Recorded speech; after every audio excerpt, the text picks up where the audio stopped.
홍콩의 신푼먼 중심지에서 사는 한 부부가 있었습니다. 통신업계에서 일해온 60세의 남편은 퇴직을 하였고 그의 아내는 56세로 전업주부로 살아왔습니다. 그리고 부부에게는 2명의 딸이 있습니다. 28살이 된 첫째 딸은 사회복지사로 일하고 있었고 23살의 둘째 딸 팽정유는 어릴 때부터 공부를 잘하던 수재였습니다. 그리고 우수한 성적으로 아시아에서도 알아주는 홍콩의 명문대학교 중문대학의 간호학과에서 공부 중이었습니다. 신푼먼 중심의 사동에서 살고 있던 이들은 가족 간 사이도 좋아 얼마 전 일본으로 가족여행도 다녀왔습니다.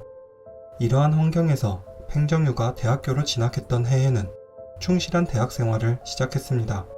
기숙사 생활을 시작한 그녀가 나서서 기숙사의 일을 하는가 하면 환영회를 여는 것에 참여하기도 하고 학교에서 합창이나 구기 종목의 동아리에서도 활동했습니다.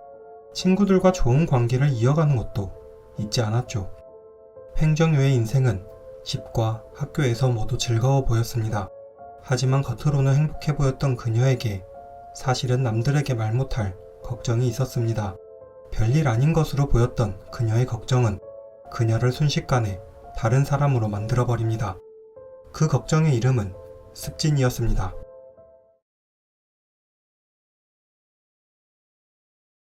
2014년 여름, 팽정유는 대학교 2학년이었습니다. 그녀는 자신의 몸에 올라오는 붉은 반점을 보며 자신이 세상에서 제일 싫어하는 습진이 다시 피부에 자리 잡을 것 같다는 것을 의식하게 됩니다. 사실 그녀의 습진은 처음 발생한 것이 아니었습니다.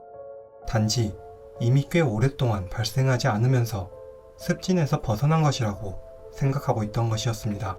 습진은 수많은 요소가 작용하면서 가려움을 동반하는 피부염의 한 가지입니다.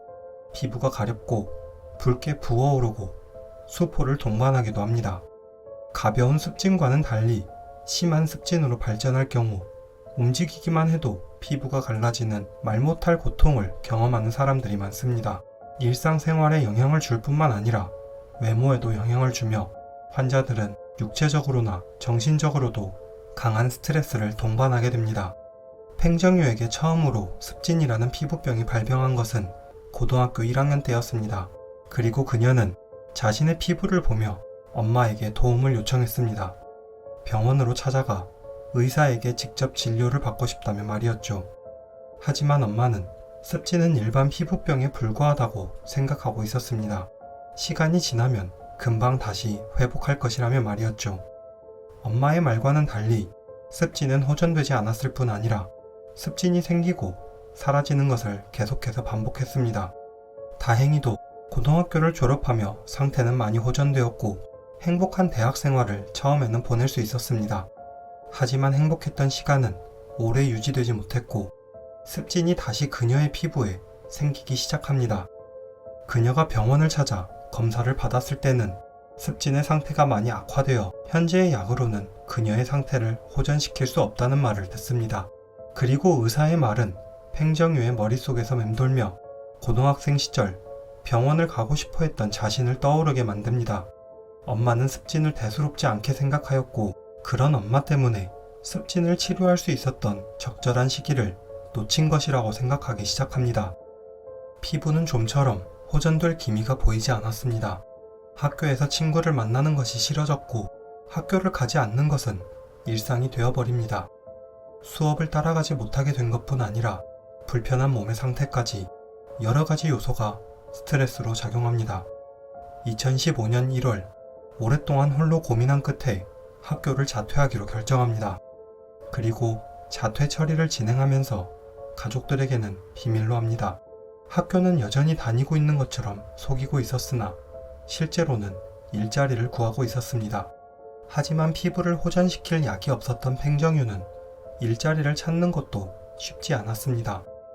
똑똑한 머리에 좋은 성적을 유지하였던 데다가 학교에서 친구를 사귀는데도 적극적이었던 소녀는 정신적, 육체적 스트레스만 쌓여가는 상황을 맞이하게 됩니다.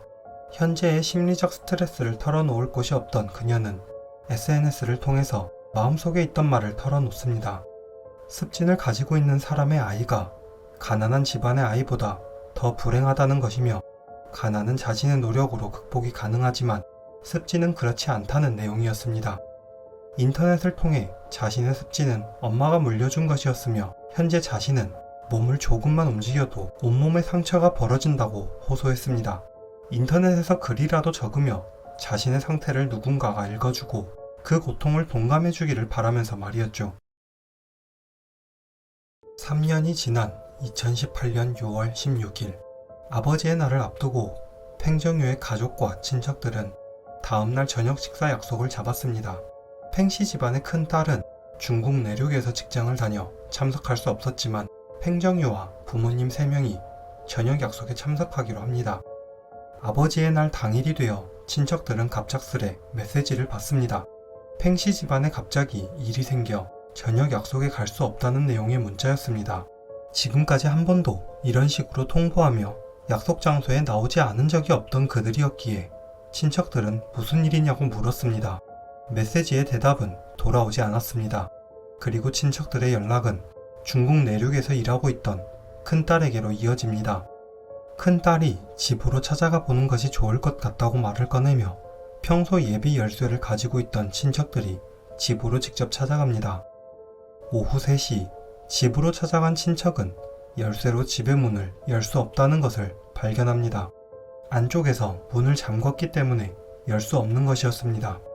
문을 두드려 보아도 안에서는 응답이 없었고 경찰을 불러 문을 열고 들어가며 집안의 상태를 보게 됩니다. 집으로 들어서자마자 느껴지는 차가운 공기는 낮은 온도로 틀어진 에어컨으로 인한 것이었습니다. 집안의 방을 한 개씩 살펴보던 친척들은 안방에서 팽정유의 어머니의 담요로 둘러져 있는 모습을 발견하였고 첫째 딸의 방에서 아버지를 발견합니다. 그리고 마지막으로 발견된 팽정유는 자신의 방에서 발견되는데 방문을 닫고 방문에 기대고 있었습니다. 방문을 열고 들어가려고 할 때 그녀가 밀려나가도록 말이었죠. 마치 누군가 자신의 방으로 들어오지 않기를 바라는 듯 했습니다. 현장에는 30cm 길이의 칼이 놓여 있었고 명확하게 이번 사건에서 사용된 것으로 보였습니다. 사건 현장은 내부에서 현관문을 걸어 잠그고 모든 창문을 닫아둔 밀실의 상태였습니다. 실내에서는 누군가와 싸운 흔적도 없었고 돈이 될 만한 것이 사라진 흔적도 없었습니다. 제3의 인물이 집으로 침입하여 사건이 발생했을 가능성이 낮다는 것이었죠.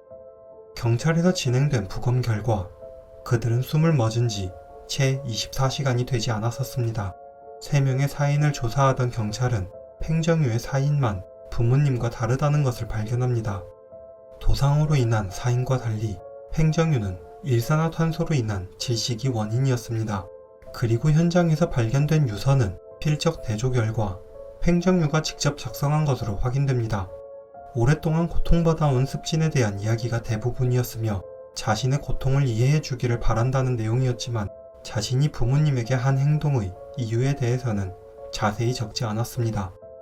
사건이 발생하기 이틀 전 팽정유는 인터넷을 통해 인생을 마감할 수 있는 방법에 대해 물었던 기록이 발견됩니다. 인터넷에서는 누구도 그녀를 맞거나 그녀에게 위로의 말을 남기는 사람이 없었습니다. 사건의 소식을 들은 언니는 홍콩으로 돌아옵니다. 팽정유의 언니를 조사하던 경찰은 언니에게도 팽정유와 같은 습진이 있다는 것을 발견하게 됩니다. 팽정유와는 달리 고통을 극복하고 사회복지사로 일하던 언니는 결국 홀로 3명의 가족을 하늘로 보내는 고통을 경험하고 있었습니다. 세상의 모든 이야기 지상이었습니다.